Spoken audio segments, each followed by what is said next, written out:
Dans une vidéo précédente, je t'ai présenté un extrait du catéchisme russe publié par Philaret de Moscou. Alors tout d'abord, je dois corriger une petite erreur. Contrairement à ce que j'ai dit, Philaret de Moscou n'était pas patriarche, mais métropolite. Car à cette époque, le patriarcat avait été aboli, mais n'avait pas encore été rétabli. Cela dit, cela ne change rien à sa position. C'était bien le chef de l'église russe à l'époque, et il a été par ailleurs canonisé en 1994. Cela précisé, je voulais donc revenir sur ses propos. Il citait, pour appuyer sa propre position, 3 pères de l'Église, saint Athanase d'Alexandrie, saint Cyril de Jérusalem et saint Jean Damascène. J'ai déjà eu l'occasion sur cette chaîne de te présenter la lettre festale d'Athanase d'Alexandrie, auquel faisait référence Philaret. J'aimerais dans cette vidéo te présenter le deuxième texte, qui est en fait extrait d'une catéchèse de Cyril de Jérusalem. Il s'agit plus précisément de la 4e catéchèse baptismale. Cyril de Jérusalem est un des évêques importants du IVe siècle. C'est une des grandes figures de cette époque, et on a notamment de lui 2 ouvrages importants, les catéchèses mystagogiques et les catéchèses baptismales. Comme leur nom l'indique, c'était des catéchèses, c'est-à-dire des textes d'enseignement destinés au peuple chrétien pour les accompagner dans leur marche spirituelle. Je vais donc ici te lire seulement l'extrait consacré au canon biblique, ou plus largement à la Bible. Je vais d'abord te le lire, je te le commenterai. Je te présenterai les textes en complet dans une autre vidéo lorsque je reprendrai ma série d'introduction au Père de l'Église. Précisons simplement que tu peux les trouver en français dans la collection Les Pères de la foi, dans la foi, édité par Migne. Donc tu as un volume qui contient les 2 ouvrages mentionnés. Je te lis donc les 4 paragraphes qui concernent la Bible. Catéchèse baptismale, paragraphes 33 à 36. Des divines écritures, tous les livres authentiques et eux seuls. Ces vérités nous sont enseignées par les écritures divinement inspirées de l'Ancien et du Nouveau Testament. Unique est en effet le Dieu des 2 testaments. Dans le Nouveau, il a manifesté le Christ annoncé à l'avance dans l'Ancien qui, par la loi et les prophètes, comme un pédagogue, conduisit au Christ. Car, avant la venue de la foi, nous étions emprisonnés sous la loi. Et la loi nous a servi de pédagogue pour nous mener au Christ. Si jamais tu entends quelque hérétique mal parler de la loi ou des prophètes, réplique en courant à cette parole salutaire, Jésus n'est pas venu abolir la loi mais l'accomplir. Apprends aussi avec diligence, et selon l'Église, quels sont les livres de l'Ancien Testament, quels sont du Nouveau. Et ne va pas me lire quoi que ce soit des apocryphes. Déjà tu ne connais pas les livres universellement reçus, que vas-tu perdre des sueurs sur ceux qui ne sont pas sûrs? Lis les Saintes Écritures, celles des 22 livres de l'Ancien Testament que nous ont traduits les 72 traducteurs. Après la mort d'Alexandre, roi de Macédoine, le royaume fut partagé en 4 États, Babylonie, Macédoine, Asie et Égypte. Un de ceux qui régnèrent sur l'Égypte, Ptolémée Philadelphe, roi très ami des lettres, de toute ère rassemble les livres. Par Démétrius de Phalère, conservateur de sa bibliothèque, il entendit parler des divines écritures, lois et prophètes. Il jugea qu'il était bien préférable de se procurer ces livres sans recourir à la violence, ni forcer les propriétaires, mais simplement en se conciliant les bonnes grâces de ces derniers par des présents amicaux. Il savait que souvent, la ruse falsifie ce qu'arrache la force et qui n'est cédé qu'à contre-cœur, tandis que ce qui est offert librement est livré avec toute sa vérité. Il envoya donc à Éléazar, le grand prêtre de l'époque, une quantité de présents destinés au temple de cette Jérusalem où nous sommes, et se fit déléguer pour la traduction 6 hommes de chacune des 12 tribus d'Israël. Puis, dans le désir de s'assurer si les livres étaient ou non divins, il veilla à ce que les traducteurs qui lui avaient été envoyés ne communiquassent pas entre eux, assignant à chacun de ces traducteurs dans l'île de Pharos, proche d'Alexandrie, une résidence particulière. Il confia à chacun la traduction intégrale des Écritures. Ceux-ci, en 72 jours, remplirent leurs tâches. Ptolémée rassembla en un même lieu la totalité des traductions qui avaient été faites en des résidences différentes, sans communiquer entre eux, et les trouva non seulement dans la pensée, mais dans les termes mêmes, pleinement concordantes.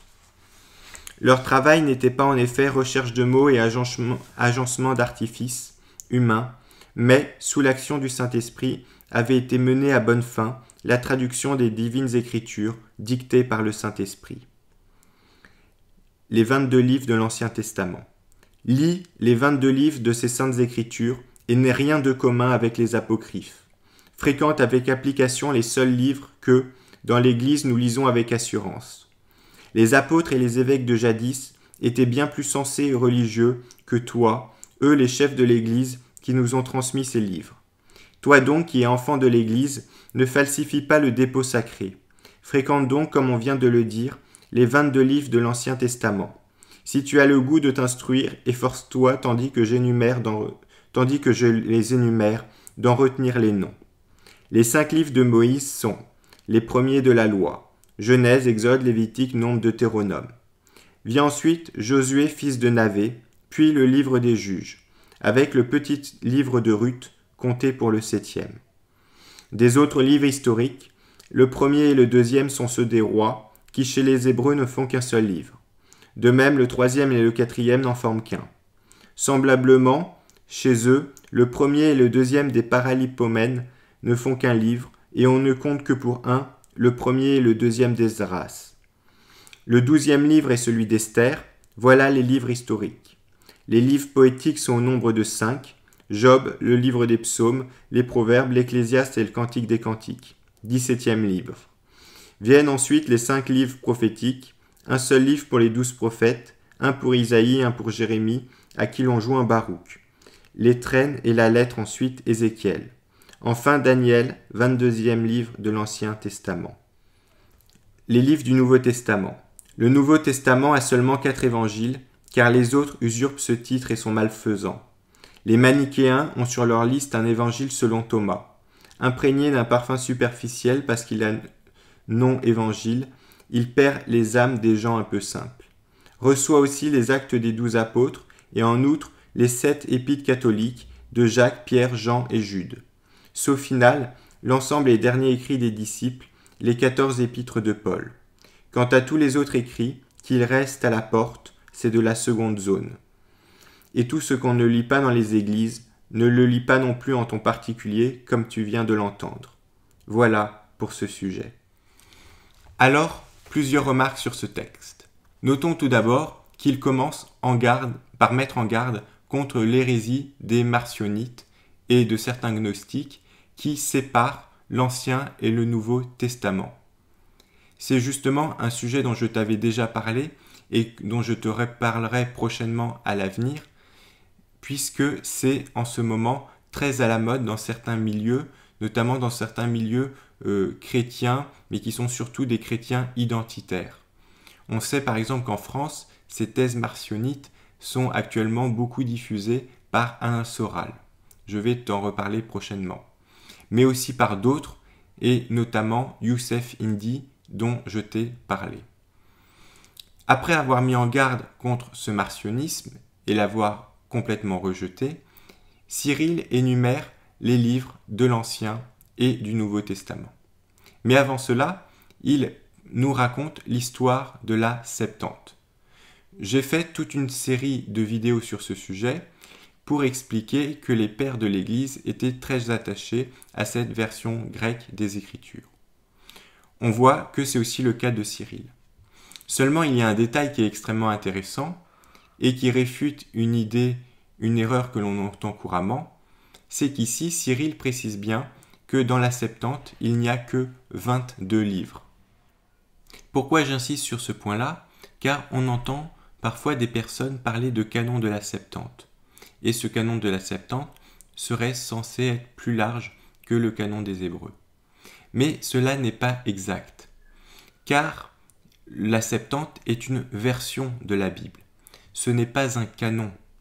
Si tous les pères de l'Église, ou presque, suivaient la Septante, il y a quelques exceptions, mais si presque tous les pères suivaient la Septante, tous étaient loin d'avoir le même canon.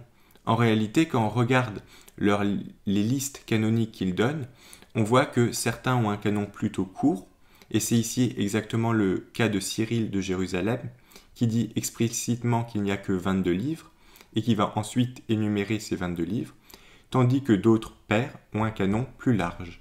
C'est le cas par exemple d'Augustin. On notera aussi que Cyril insiste fortement sur le fait qu'il ne faut pas lire d'autres livres en dehors de ceux qu'il énumère. Il dit bien que ces livres ont été transmis par les apôtres et les chefs de l'Église qui l'ont précédé.